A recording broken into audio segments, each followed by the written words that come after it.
A few moments later.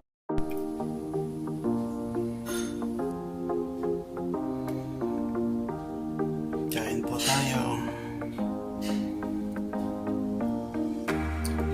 Ito yung marak na kalabasa.